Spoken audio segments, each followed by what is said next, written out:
සියලුම ආතරයිටිස් රෝග සඳහා රාජපුර හන්දි තෙල ඔබ සුවෙන් තබයි.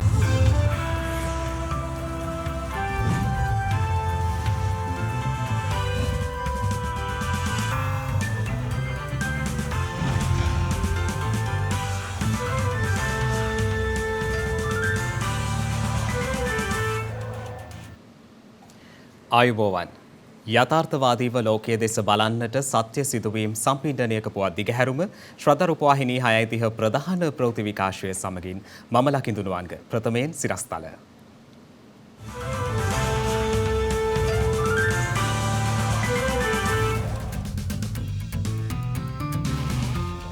වත්මන් කොවිඩ් ආසාදිතයින්ගේ වාර්තා වීම කොවිඩ් මුල් කාලයට සාපේක්ෂව අඩුවගයක් ගන්නා බව සෞඛ්‍යාංශ පවසයි. මධ්‍යම අධිවේගයේ මීරිගම සිට කුරුණෑගල දක්වා කොටස ලබන 28 වෙනිදා ජනතා අයිතියට. තේ වගාව සඳහා අවශ්‍ය රසායනික පොහොර ආනයනයට පියවර. ඇමරිකානු ජනපති බලතල පළමු වරට කාන්තාවකට හිමි වෙයි.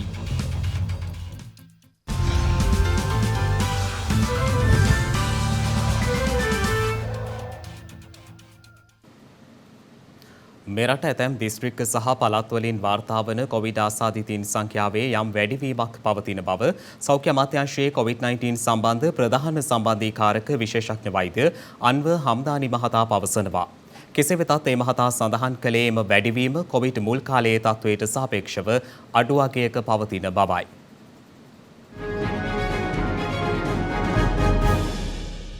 තවත් කොවිඩ් ආසාදිතයින් 745ක් ඊයේ මෙරටින් වාර්තා වුණා. ඒත් සමග මෙරට සමස්ත කොවිඩ් ආසාදිතයින් සංඛ්‍යාව 5,55,204ක් දක්වා ඉහළ ගියා. මේ අතර සෞඛ්‍ය සේවා අධ්‍යක්ෂ ජනරාල්වරයා විසින් ඊයේ දිනේ තහවුරු කරන ලද තවත් කොවිඩ් ආසාදිත මරණ 22ක් අද වාර්තා වුණා. ඒ අනුව මෙරට සමස්ත කොවිඩ් ආසාදිත මරණ සංඛ්‍යාව දැක්වෙන්නේ 14,108ක් ලෙසයි. ඒ අතරට පිරිමි පුද්ගලයන් 13 දෙනෙකු සහ කාන්තාවන් 9ක් ඇතුළත්. ලංකාවේ දිස්ත්‍රික්ක කීපයකින් පළාත් කීපයකින් රෝගීන්ගේ සුළු වැඩිවීමක් දක්නට ලැබෙනවා. අපි සංසන්දනාත්මකව ගත්තම අර පහුගිය කාල සීමාවේ අපිට රෝගීන් වාර්තා වෙච්ච ප්‍රමාණයත් එක්ක ඔක්සිජන් මත යැපෙන රෝගීන්ගේ සංඛ්‍යාව 3න් 1ක් පමණ වුණා වාර්තා වන රෝගීන්ගෙන්. නමුත් අද වෙනකොට වාර්තා වෙන්නේ ඔක්සිජන් මත යැපෙන රෝගීන්ගේ සංඛ්‍යාව 7න් 1ක් පමණ. මරණ සංඛ්‍යාව ඒ අවස්ථාවේදී උපරිමය අපිට 225 දක්වා අපි අත්විඳලා තියෙනවා. අද වෙද්දී ඊට වඩා තත්ත්වය වෙනස්. ඉතින් මේ මරණ සංඛ්‍යාව අඩුවීම හා සංකූලතාවයන් වලට යොමු වෙන ප්‍රමාණය අඩුවීම හා දෛනිකව දැඩි සත්කාර ඒකක වල යැපෙන රෝගීන්ගේ ප්‍රමාණය අඩුවීම සමස්තයක් වශයෙන් ගත් කල හොඳ සෞඛ්‍ය පුරුදු මනා ලෙස අනුගමනය කිරීම හා එන්නත්කරණයේ සාර්ථකත්වය. මේ වෙද්දී අපි සමස්ත ජනගහනයෙන් 72%කට ආසන්න ප්‍රමාණයකට එක එන්නත් මාත්‍රාවක් හෝ ලබා දීලා තියෙනවා.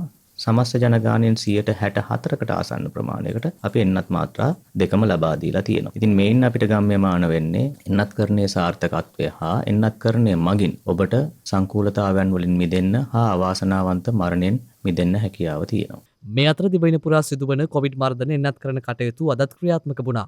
මේ අතර ශ්‍රී ලංකා ශුද්‍ර ජීව වෛද්‍ය විශේෂඥයින්ගේ විද්‍යායතනය සඳහන් කළේ කොවිඩ් වෛරසයෙන් සුවවීමට වෛද්‍ය නිර්දේශයක් නොමැතිව ප්‍රතිජීවක ඖෂධ භාවිතා කිරීම තුළින් සෞඛ්‍යයට දැඩි බලපෑම් එල්ලවන බවයි. කොවිඩ් වසංගතයේ මුල් අවස්ථාවේදී ඒක වෛරස මගින් නැතිවන ආසාදන තත්වයක් කියන එක අපි හොඳ ආකාරවම දන්නවා. මුල් අවස්ථාවේදී අනිවාර්යයෙන්ම මේ සඳහා ඇන්ටිබයොටික් ඖෂධ ගැනීම අවශ්‍ය වන්නේ නැහැ. බැක්ටීරියා ආසාදනයක් මේ වෛරස ආසාදනයට පිටින් පහුකාලීනව කොවිඩ් රෝගයේදී ඇතිව හොත් ඒ සඳහා ඇන්ටිබයොටික් ඖෂධ ගත යුතුයයි තීරණය කළ යුත්තේ ඒ සඳහා ප්‍රතිකාර කරන වෛද්‍යවරයා විසින්මයි. ඒට තමන්ට තීරණය කරලා කිසිම අවස්ථාවකදී ඇන්ටිබයොටික් ඖෂධ හෝ වෙන ඖෂධයක් ආසාදන සඳහා පාවිච්චි කරන තමන් තීරණය කළ නොගත යුතුයි. සමාජ ජාල ඔස්සේ ප්‍රචාරණය වන මේ ඇන්ටිබයොටික් ඖෂධ වෛද්‍ය උපදෙස් නොමැතිව ලබා ගත්තොත් ඒයින් අනිසි ප්‍රතිඵල ඇතිවන්නේ ඔබට. එමෙන්ම පාසලකදී කොවිඩ් ආසාදිතයෙකු හඳුනාගතහොත් හෝ කොවිඩ් ආසාදිතයයි සැක කෙරෙන අයෙක් හඳුනාගතහොත් සිදු කළ යුතු ක්‍රියාමාර්ග සම්බන්ධයෙන් සෞඛ්‍ය සේවා අධ්‍යක්ෂ ජනරාල්වරයා විසින් චක්‍රලේඛයක් නිකුත් කර තිබෙනවා. එම චක්‍රලේඛයට අනුව එසේ හඳුනා ගන්නා යම් තැනැත්තෙක් වේ නම් ඔවුන්ව පළමුව පාසලේ වෙනම ස්ථානයක තැබිය යුතුයි. එසේ හඳුනාගනු ලැබුවේ ශිෂ්‍යයෙක් නම් ඒ සම්බන්ධයෙන් දෙමව්පියන් හෝ භාරකරුවන් කඩිනමින් දැනුවත් කිරීම කළ යුතු බවද එහි සඳහන්. එසේම එම ප්‍රදේශයට අදාළ ප්‍රාදේශීය සෞඛ්‍ය සේවා නිලධාරියාවද කඩිනමින් දැනුවත් කළ යුතුයි. පාසලේදී හඳුනාගන්නා ආසාදිතයාව හැකි ඉක්මනින් ආසන්නතම රෝහලක් වෙත රැගෙන යාමට පාසල් බලධාරීන්ට අවසර හිමි වන බවද එහි සඳහන්. ඔබේ දරුවාට හෝ නිවසේ කිසියම් පුද්ගලයෙකුට රෝග ලක්ෂණ මතු කරන කාරණා නැත්නම් ඔබ ආසාදිතයෙක්ගේ පළමු ආශ්‍රිතයෙක් වුණා නම් දෙමව්පියන්ගෙන් කෙනෙක් නැත්නම් ඔබේ නිවසේ සිටින වෙනත් පුද්ගලයෙක් පළමු ආශ්‍රිතයෙක් වුණා නම් ඔබේ දරුවා පාසල් යැවීමෙන් වැළකී සිටින්න. මොකද ඒ ඔබේ දරුවා පාසල් යැවීමෙන් මෙන්නේ ඔහුගේ අධ්‍යාපනය මෙන්ම අනෙකුත් දරුවන්ගේ අධ්‍යාපනයද අවධානමකට ලක් කිරීමයි. මේ අතර මේ වන විට වෛරසය ආසාදිතව රෝහල්වල ප්‍රතිකාර ලබන සමස්ත පුද්ගලයන් සංඛ්‍යාව 14765ක් වන අතර වෛරසය ආසාදිතව සිට සුවය ලැබූ සමස්ත පුද්ගලයන් සංඛ්‍යාව දැක්වෙන්නේ 5,26,353ක් ලෙසයි. කොවිඩ් වෛරසය හේතුවෙන් මලදරු උපත් බිහි කරන මව්වරුන්ගේ සංඛ්‍යාව දෙගුණ වී ඇති බව නවතම අධ්‍යයනයකින් අනාවරණය වී තිබෙනවා.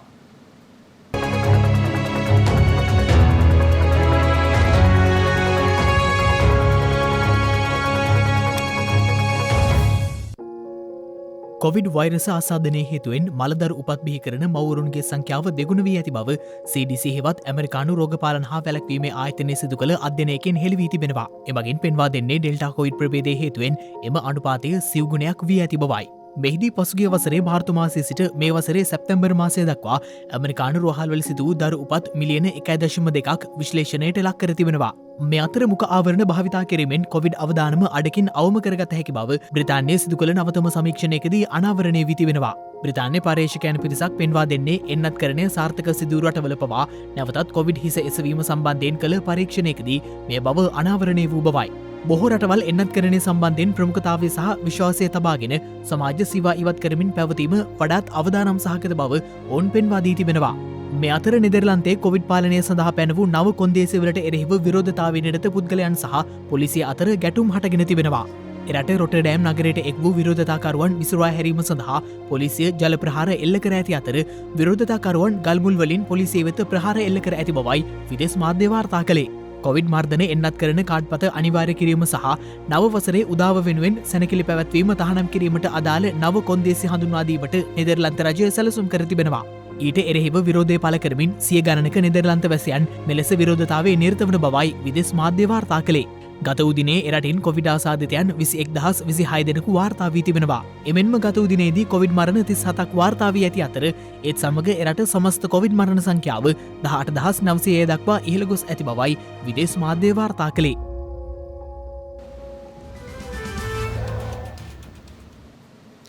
කොවිඩ් වෛරසයෙන් සුවවීමට වෛද්‍ය නිර්දේශයන් නොමැතිව ප්‍රතිජීවක ඖෂධ භාවිත කිරීම තුළින් සෞඛ්‍යයට දැඩි බලපෑම් එල්ලවන බව සෞඛ්‍ය විශේෂඥයින් පෙන්වා දෙනවා.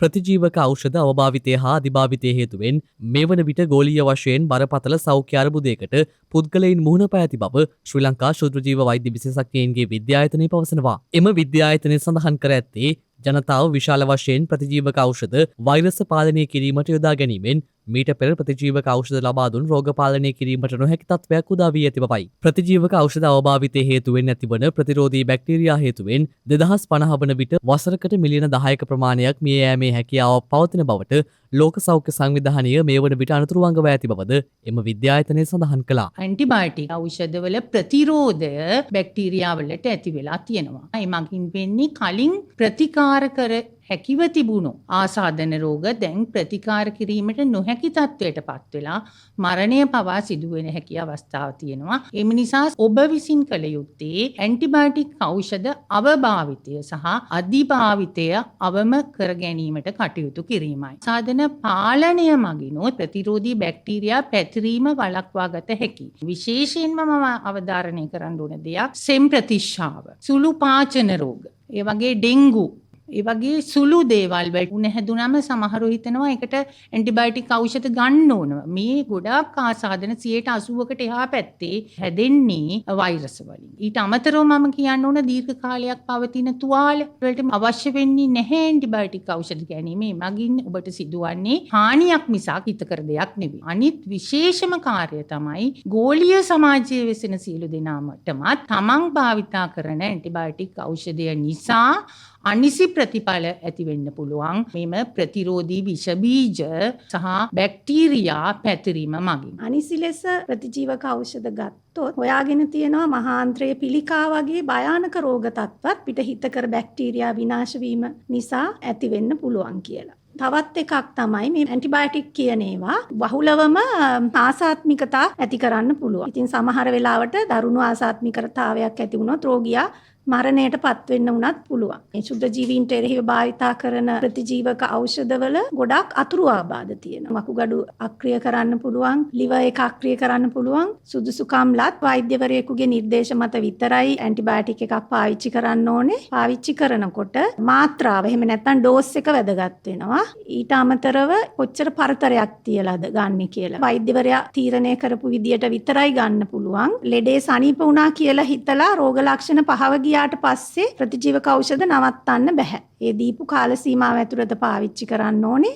තවත් රෝගීන් පුරුදු වෙලා ඉන්නවා ගෙදර ගෙනල්ලා තිබිච්ච පරණ ප්‍රතිජීවක ඖෂධයක් පාවිච්චි කරන්න. එහෙම නැත්නම් කට ගෙනාපු බෙහෙත් නාංගි පාවිච්චි කරන්න. සමාන රෝග ලක්ෂණ තිබුණත් ඒ ප්‍රතිජීවක ඖෂධ අනිත් කෙනෙකුට ඕන වුණාට අනිත් කෙනාට අවශ්‍ය නොවෙන්න පුළුවන්. මධ්‍යම අධිවේගී මාර්ගයේ මීරිකම සිට කුරුණෑගල දක්වා කොටස ලබන 28 වනදා විවෘත කිරීමට සැලසුම් කර තිබෙනවා.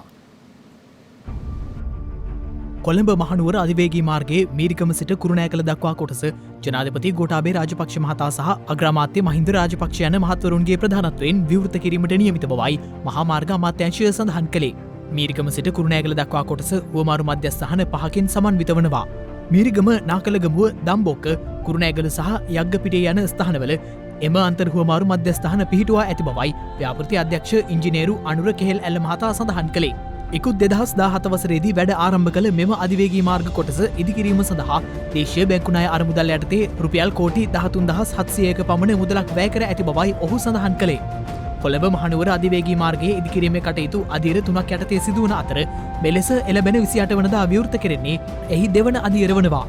කඩවත සිට මීරිගම දක්වා කොටස එහි පළමු අධීර වන අතර එහි දිග කිලෝමීටර් 37.9ක් වනවා. තේවගාව සඳහා අවශ්‍ය පොහොර ආනයනයට පියවරගෙන ඇති බව වැවිලි කර්මාන්ත අමාත්‍ය වෛද්‍ය රමේෂ් පතිරණ මහතා පවසනවා. අද පාර්ලිමේන්තුවේදී යොමු පැනයකට පිළිතුරු ලබා දෙමිනුයි අමාත්‍යවරයා මේ බව සඳහන් කළේ. මේ අතර අයවැය දෙවන වර කියවීමේ විවාදයේ 6 වන දිනය සඳහා අදත් පාර්ලිමේන්තුව රැස් වුණා. තේ රබර් පොල් ඇතුළු වගාවන් සඳහා අවශ්‍ය පොහොර ලබා දෙන්නට රජය දැනටමත් තීන්දුව කළා තියෙනවා. රටේ ජනතාවගේ උපනුපන් පරපුරේ අනාගතයේ වෙනුණුත් ගත්තු සෞඛ්‍ය හා සම්බන්ධ වැදගත් තීන්දුවක්.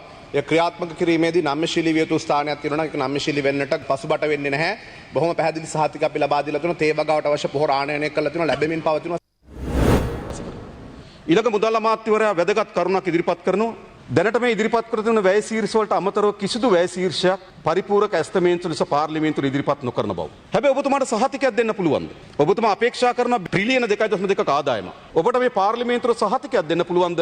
ඒ ආදායම ලැබෙවි කියලා. ඔබට මේ පාර්ලිමේන්තුවට සහතිකයක් දෙන්න පුළුවන්ද? මේ අයවැය ලේඛන සම්මත කරන වෙලාවේදී මේ පාර්ලිමේන්තුවෙන් අනුමැතිය ඉල්ලා සිටින ණය ලබා ගැනීමේ සීමාව ඉක්මවන්නේ නැද්ද කියලා. මේ අයවැය ලේඛනේ මේ රටේ ජනතාවට ඉගෙන ගත යුතු පාඩමක් තිබෙනවා. ඒ පාඩම අන් කවරක්වත් නෙවෙයි. මෙතෙක් දිගු කාලයක් අනුගමනය කළද දේශපාලන සමාජීය ආර්ථික ප්‍රතිපත්තිය අපේ රටට පත් කළ හැකි ඉතාමත් විනාශකාරී ප්‍රපාතයට ඇද දමා ඇති බව. ඒක ඇත්ත. අපේ රටට විතරක් නෙමෙයි ලෝකෙම අක්‍රිය කරපු ශත වර්ෂයකට පසු පැමිණි බිහිසුනම වසංගතයක් ගෙවිමින් අපි මේ ඉඳින්නේ. මෙන්න මේ පසුබිම තුල තමයි ගරු සභාපතිතුමනි මේ අයවැය ඉදිරිපත් කරන්න වෙලා තියෙන්නේ. ඉතාම අවාසිදායක කොන්දේසි යටතේ අගුළු වැටිච්ච ආර්ථිකයක් ඇතුලේ ඉදිරිපත් වුණු අයවැයක් නිසා අපි මේ දුෂ්කරතාවය තේරුම් ගනිමු කියන ඉල්ලීමයි මම පළමුවෙන්ම මේ සභාවට ඉදිරිපත් කරන්නේ. එහි අඩුපාඩුකම් ඇති. චරිත ඝාතනය කරන්නේ නැතුව ඒක විවේචනය කරන්න. හැබැයි මේ දුෂ්කරතාවය අවබෝධ කරගනිමු කියන ඉල්ලීමයි මගේ ඉල්ලීම. රටකට ජාත්‍යන්තරයේ තිබෙන පිළිගැනීම මැනගන්න දර්ශක රාශියක් තිබෙනවා. මම එයින් එක දර්ශකයක් ඉදිරිපත් කරන්න කැමතියි. ඒ තමයි රටවල පාස්පෝර්ට් ශ්‍රේණිගත කිරීම. අපේ රට තිබෙන්නේ ලෝකේ පල්ලෙහාම 10%. අපිට යටින් තිබෙන රටවල් 17යි. ඒකෙම තේරුම් ගන්න පුළුවන් අපේ තත්ත්වය. ඔන්න ඕකයි සත්‍යය. අපි එහෙමනම් කවුද ඉහිලින් ඉන්නේ? 1 2 3 අවිලා තියෙන්නේ ජපානය, සිංගප්පූරුව, දකුණු කොරියාව. මේ තුනම ආසියාතික රටවල්. ඇයි අපිට මෙහෙම උනේ? කවුද මේකට වග කියන්න ඕනේ? අපි සියලු දෙනාම සමව මෙහි විත්තිකරුවන් බවට පත් වෙලා තිබෙනවා. ඕනම් විත්ති කූඩුවේ පළවෙනි විත්තිකාරයා කවුද? දෙවෙනියා කවුද? තුන්වෙනියා කවුද කියලා අපි අතර විවාදයක් තියෙන්න පුළුවන්. හැබැයි අමතක කරන්නේ අපි සියලු දෙනාම විත්තිකරුවන් බවට පත් වෙලා තියෙනවා ජනතාව ඉදිරියේ.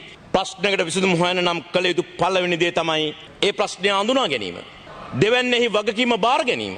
එය තමයි විසඳුමේ ආරම්භය කර සභාපතිතුමනි. අපි තවමත් පරක්කු නැහැ කියලා මම විශ්වාස කරනවා. කර සභාපතිතුමනි දැන් මම අයවැය දෙසට හැරුණොත් අදට දවස් 5ක් අපි විවාද කරලා තිබෙනවා. මේ දින 5 තුල එකින් එකාට ඇඟිල්ල දිගු කිරීම ඇරෙන්නට අපි කරේ කුමක්ද? හැම පක්ෂයම විපක්ෂයේ ඉන්නකොට බෝසතුන් බවට පත් වෙනවා. ආණ්ඩුවට එනකොට දේවදත්තලා බවට පත් වෙනවා. මේක තමයි අවුරුදු 73ක ඉතිහාසය අපිට කියන්නේ. මේ සභාවේ සාධාරණය කරන්න උත්සාහ ගන්නේ එකින් එකට ඇඟිල්ල දිගු කිරීමේ අප්‍රසන්න වගකීම් විරහිත ඉතිහාසයට විනා මේ රටේ අනාගතයට නෙමෙයි. නැනෝ නයිට්‍රජන් දියර පොහොර ඉන්දියාවෙන් මෙරටට ආනයනය කිරීමේදී සිදු ඇති බවට පැවසෙන මූල්‍ය වංචාවක් සම්බන්ධයෙන් එම දියර පොහොර මෙරටට ගෙන වූ සමාගම අද විශේෂ මාධ්‍ය සාකච්ඡාවක් කැඳවා තිබුණා. ලංකාවට නැනෝ නයිට්‍රජන් හින්දා මේ කන්නේ පමණක් බිලියන 30ක් ඉතුරු වෙලා තියෙනවා. මොකද නැනෝ නයිට්‍රජන් බෝතල් 42,50,000 ගන්න නැතුව යූරියා අපි ඉම්පෝට් කරා නම් මේ යූරියා මිල ඉතා ශීඝ්‍රයෙන් ගිහලා ගියා මේ ළඟදී. දැන් යූරියා ටොන් එකක් ගාන ඩොලර් 900ක්. ඒක යූරියා බෑග් එකකට කන්වර්ට් කරාම රුපියල් 9,000ක් වෙනවා යූරියා ගෙනාව නම් අපි ලංකාවට. ඕගනික් කරන එක ලොකු මහා මේ ලංකාවේ සල්ලි රුපියල් 640යි මේ ඉන්දියාවේ මෙහෙට ගෙල්ලා රුපියල් 2500ට විකුණනවායි කියලා. මම පොඩි අභියෝගයක් කරනවා මට රුපියල් 640ට ওই වෙබ්සයිට් එකේ තියෙන ගානට බෝතලයක් අරගෙන ලංකාවට මට එක්ස්පෝර්ට් ලයිසන්ස් එක කරන් බෝතල් ලක්ෂ 10ක් එව්වොත් අපිට විතර එවන්න පුළුවන්. මම දෙනවා පර්මිෂන් එක 640ට බෝතල් ලක්ෂ 10ක් දාන්න. මොකද මගේ පර්මිෂන් එක නැතුව බෝතලේ ගන්න බෑ ඒ රටේ. මම දෙනවා ලියලා ලක්ෂ 10 බෝතලුත් ගන්නවා කෝටි 10ක් මම දෙනවා තාග්ගයක් විදිහට මට ওই බෝතලේ රුපියල් 640ට ඉන්දියාවෙන් අරගෙන ලංකාවට එක්ස්පෝර්ට් කරනවා. ඊට පස්සේ දැන් අපේ ප්‍රයිස් එක ගැන හැමෝම අහනවා කොහොමද ප්‍රයිස් එක හැදුනේ කියලා. මේ තියෙන්නේ මේ අපේ මිල සූත්‍රේ.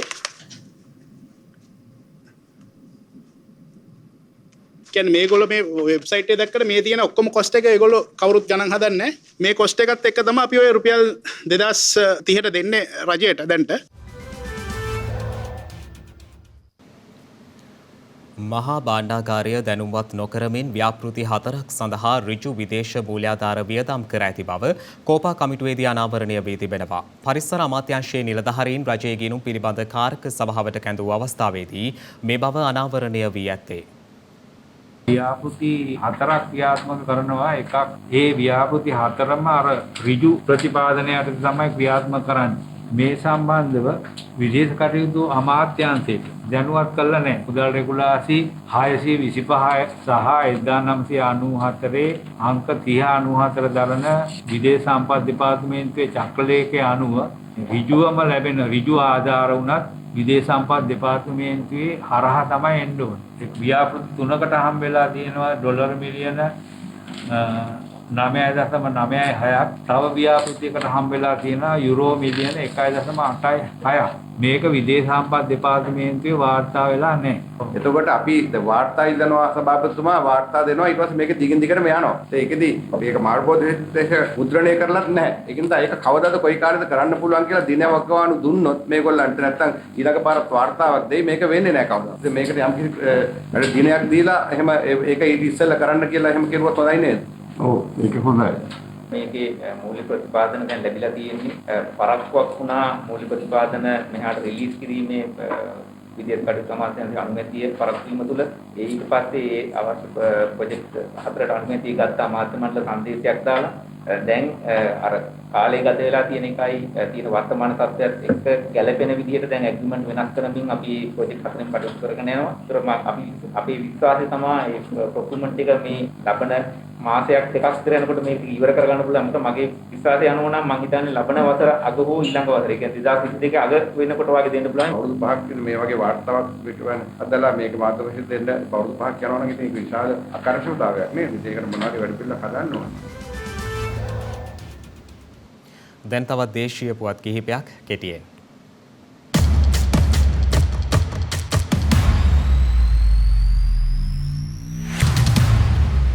ජනාධිපති ගෝඨාභය රාජපක්ෂ මැතිතුමාගේ පදවි ප්‍රාප්තියේ දෙවර්ෂ පූර්ණය නිමිත්තෙන් ජනාධිපතිවරයා අගමැතිවරයා රටට සහ ජනතාවට ආශිර්වාද පතා ඊයේ පස්වරුවේ අනුරාධපුර ඓතිහාසික රුවන්වැලි සෑ අරදුන් අභියස ආශිර්වාද පින්කමක් පවත්වා තිබෙනවා. ඒ ජනාධිපති ගෝඨාභය රාජපක්ෂ අග්‍රාමාත්‍ය මහින්ද රාජපක්ෂ යන මහත්වරුන්ගේ ප්‍රධානත්වයෙන් එහිදී රුවන්වැලි මහා සෑ අරදුන් වෙනුවෙන් ඖෂධ සහ චතුමදුර පූජාව සිදුකොට ආගමික වතාවත්වල නිරත වූ ජනාධිපතිවරයා සහ අග්‍රාමාත්‍යවරයා රුවන්වැලි මහා සෑ අරදුන් වෙනුවෙන් පැවති විශේෂ චීවර කප්රුක් පූජාවටද සහභාගී වූවා. අනතුරුව මහා සංඝරත්නයේ සෙත් පිරිත් සජ්ජායනා කර ජනාධිපතිවරයා අගමැතිවරයා ප්‍රමුඛ රජයටත් රටටත් ජනතාවටත් ආශිර්වාද පැතීමයි සිදු කෙරුණේ.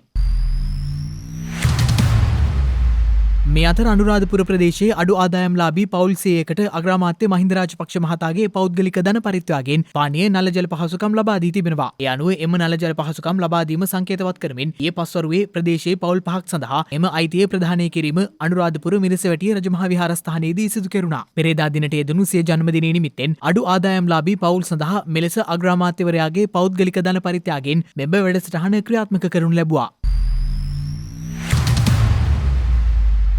පසුගිය දිනවල ඇදහැළුණු අධික වර්ෂාපතනයත් සමග නායෑමේ අවදානමට ලක්ව ඇති පහළ කඩුගන්නාව ප්‍රදේශය ආශ්‍රිතව නායෑමේ අනතුරු ඇඟවීමේ සංඥා ස්ථාපිත කිරීමට තීරණය කර තිබෙනවා. මේ අතර ජාතික ගොඩනැගිලි පර්යේෂණ සංවිධානය විසින් සඳහන් කළේ නායෑමේ අවදානමට ලක්ව ඇති පහළ කඩුගන්නාව ප්‍රදේශය ආශ්‍රිත මාර්ගය සහ දුම්රිය මාර්ගයේද කිසිදු අස්ථායීතාවයක් නොමැති බව තහවුරු වූ බවයි. ඒ අනුව එම මාර්ගය පිළිබඳව පැතිර යන අසත්‍ය ප්‍රචාරවලට නොරැවටෙන ලෙසද එම සංවිධානය විසින් දැනුම් දී තිබෙනවා.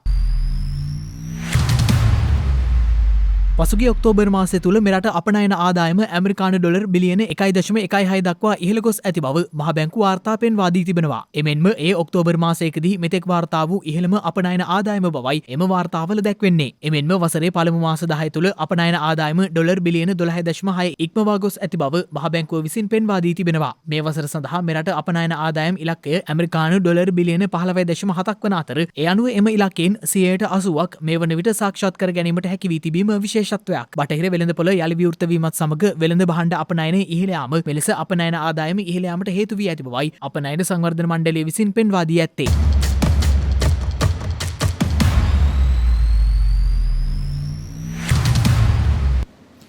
නවතින්න හැදූ අය වෙනුවෙන් නොනැවතී ක්‍රියාත්මක වුණ සිතුවිල්ලක කතාවක් මේ.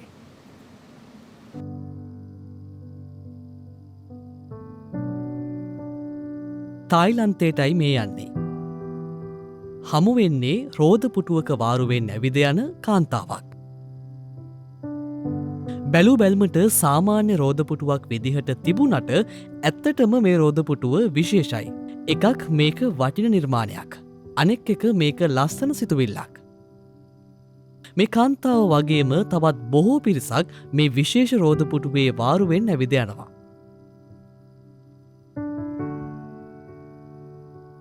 තායිලන්තයේ වත්පොහොසත් කමින් අඩු පිරිසකට රෝධපුටුවක් ගන්න එක ලොකු හීනයක්. එනිසාම බොහෝ පිරිසක් එක්තැන් වෙනවා. මේකට විසඳුමක් විදිහටයි මේ රෝධපුටුව නිර්මාණය වෙන්නේ. අපි චායින් තුට්සිං මේ නිර්මාණය සිදු කරන්න මූලික වෙනවා.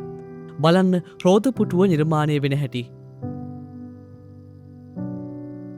මේ තියෙන්නේ ඉවත දැමූ පැරණි සාප්පු ට්‍රොලි. අපි චායි මේ සාප්පු ට්‍රොලි රෝධපුටු බවට පත් කරනවා.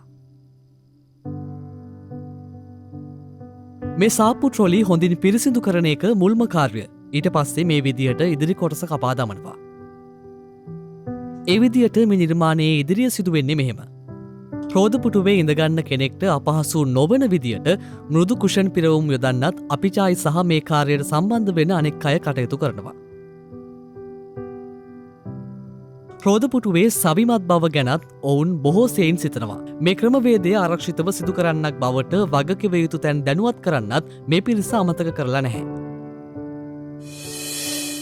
වැදගත්ම දෙය මේ නිර්මාණය කරන රෝධපුටුව කිසිම මුදලක් අය නොකර තමයි අවශ්‍ය අයට ලබා දෙන්නේ. මේක ව්‍යාපෘතියක් බවටත් මේ වෙනකොට පත් වෙලා. ඒ නිසාම සාප්පු ට්‍රොලි පරිත්‍යාග කරන්න වෙළඳ සැල ඉදිරිපත් වෙලා තියෙනවා. කලින් කිව්ව වගේම ව්‍යාපෘතියත් සම්පූර්ණයෙන්ම නොමිලේ සිදු වෙන්නේ. මතකයි නේද අපි මුලින්ම කිව්වා මේක ලස්සන සිතුවිල්ලක් කියලා. ඔව් මේක ඇත්තටම ලස්සන සිතුවිල්ලක්. මුදල් නැතිව එක්තැන් වෙන්න හිටපු පිරිසකට ඇවිද යන්න උපකාර කළ ලස්සන සිතුවිල්ලක්. නවතින්න හැදූ අයට නවතින්න ඉඩ නොදෙන රෝධ මත සමබර වෙන සිතුවිලි ඔබටත් ඇති. ඒ වයිසරහට තල්ලු කරන්න කාට හරි පිහිටක් වේවි.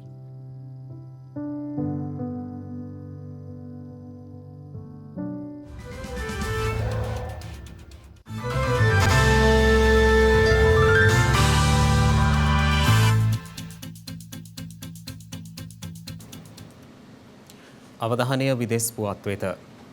අමරිකානු ජනාධිපති බලතල පළමුවරට කාන්තාවකට ලබා දෙමින් ජනාධිපති ජෝ බයිඩන් සිය ජනාධිපති ධූරයේ බලතල තාවකාලිකව එරට උප ජනාධිපතිනි කමලා හැරිස් වෙත පැවරීමට කටයුතු කර තිබුණා.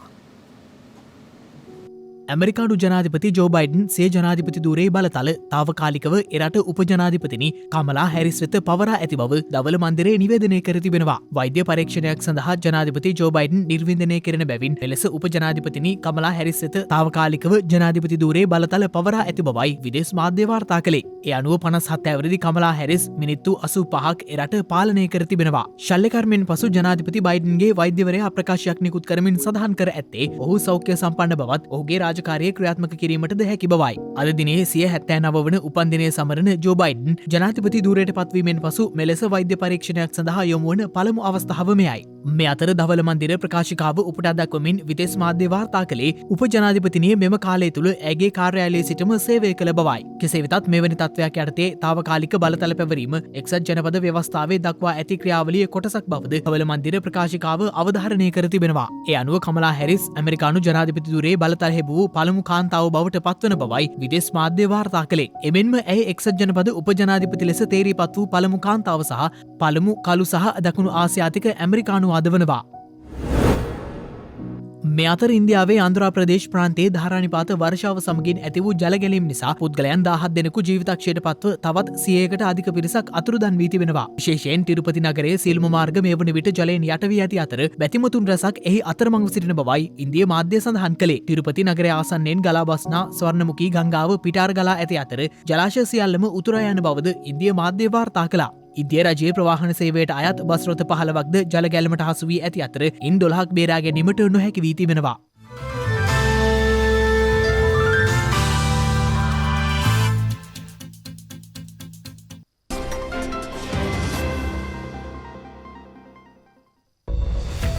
හෙට නොවැම්බර් 21 වැනිදා සමාජයට බලපාන වැදගත් කරුණු සහ සිදුවීම් පිළිබඳව අපක්ෂපාතී තොරතුරු සැපීමේදී රූපවාහිනී මාධ්‍ය සංවර්ධනයට සහයවීම සඳහාත් එහි ආර්ථික හා සමාජීය ගැටලු ඇතුළු අනෙකුත් ප්‍රධාන කාරණා කෙරෙහි අවධානය තියුණු කිරීම සඳහාත් නම් කරන ලද ලෝක රූපවාහිනී දිනය නොවැම්බර් මාස 21 වන දිනට එනම් හෙට දිනට යෙදී තිබෙනවා. එම දිනය 1996 වසරේ දෙසැම්බර් මාසයේදී එක්සත් ජාතීන්ගේ සංවිධානය විසින් නම් කර ඇත්තේ.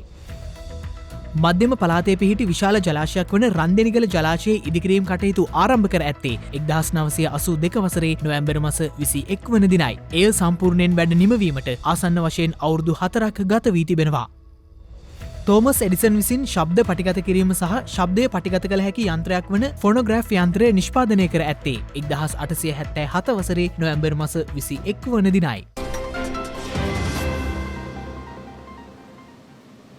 ඒ සමගින් ශ්‍රද්ධා ප්‍රධාන ප්‍රවෘත්ති විකාශය නිමාවට පත්වනවා. හමුවෙමු හෙටත් සවස 6:30ට. තෙරුවන් සරණයි. නමෝ බුද්ධාය. මෙවැනි වැදගත් පුවත් නැරඹීම සඳහා ශ්‍රද්ධා TV News YouTube channel එක subscribe කර සීනුව සලකුණ වන්න.